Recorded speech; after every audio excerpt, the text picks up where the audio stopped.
ইসলামী ছাত্র শিবিরের উপরে ফেসিবাদী আমলে গত 16 বছরে যেই জুলুম হয়েছে সেটা বাংলাদেশের আর কোনো সংগঠনের উপর হয়নি। ইসলামী ছাত্র শিবিরের নেতা কর্মীদের উপর যেই জুলুম নির্যাতন হয়েছে, তৃণমূল থেকে একদম কেন্দ্র পর্যন্ত, কেন্দ্রীয় সভাপতি পর্যন্ত, সেই জুলুম বাংলাদেশের আর কোনো ছাত্র সংগঠনের উপর হয়নি।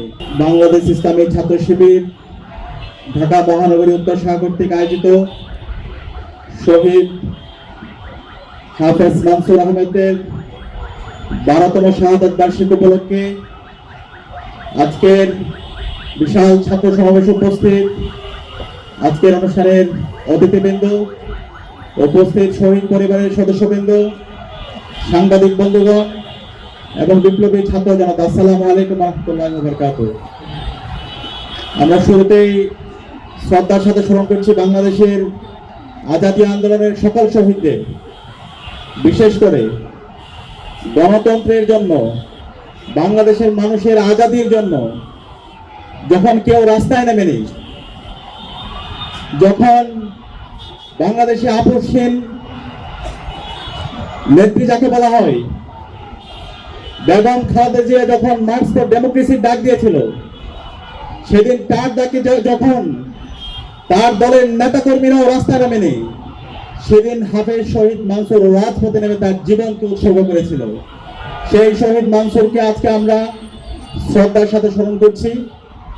আল্লাহ পাক সুবহানাহু ওয়া তাআলা শহীদ মানসুর সহ বাংলাদেশের আজাদী আন্দোলনের সকল শহীদদের জান্নাতুল ফেরদৌসের মেহমান হিসেবে কবুল করুক, আল্লাহুম্মা আমিন।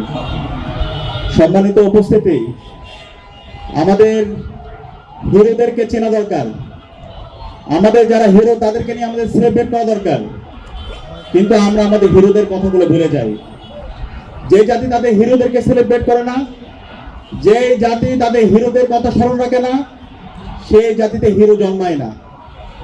আমাদের এই বাংলাদেশের গণতন্ত্র রক্ষার জন্য, দেশের ইনসাফ কায়েম করার জন্য, দেশের স্বাধীনতা, সার্বভৌমত্ব, অখণ্ডতা রক্ষার জন্য অন্যতম অগ্রনায়ক ছিল শহীদ মানসুর।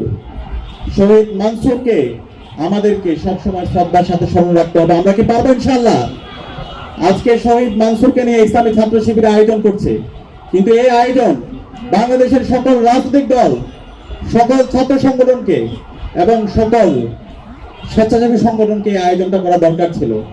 আমি বাংলাদেশ ইসলামী ছাত্র শিবির ঢাকা মহানগর উত্তর শাখাকে ধন্যবাদ জানাচ্ছি শহীদ মানসুরকে নিয়ে আজকের এই আয়োজনটি করার জন্য।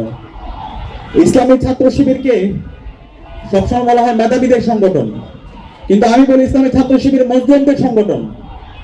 ইসলামী ছাত্র শিবিরের উপরে ফেসিবাদী আমলে গত 16 বছরে যেই জুলুম হয়েছে সেটা বাংলাদেশের আর কোনো সংগঠনের উপর হয়নি।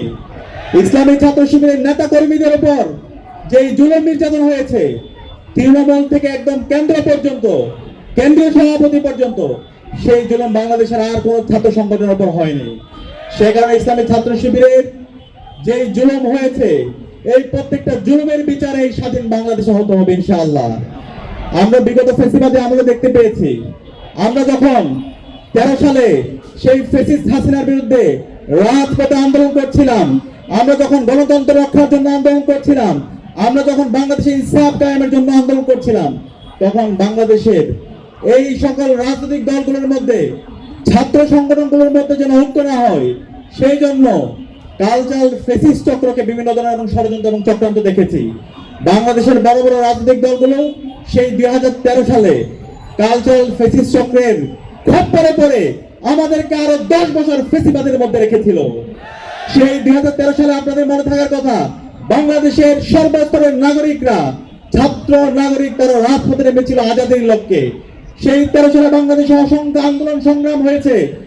বিচারিক হত্যাকাণ্ডের মাধ্যমে যখন জাতীয় নেতৃবৃন্দকে হত্যা করা হচ্ছিল, দেশের মুক্তিকামী ছাত্র জনতা রাজপথে নেমে তারা এই বাংলাদেশকে দিল্লির তাবেদার মুক্ত করার জন্য, আজাদী আনার জন্য, গণতন্ত্র রক্ষার জন্য রাজপথে নেমেছিল।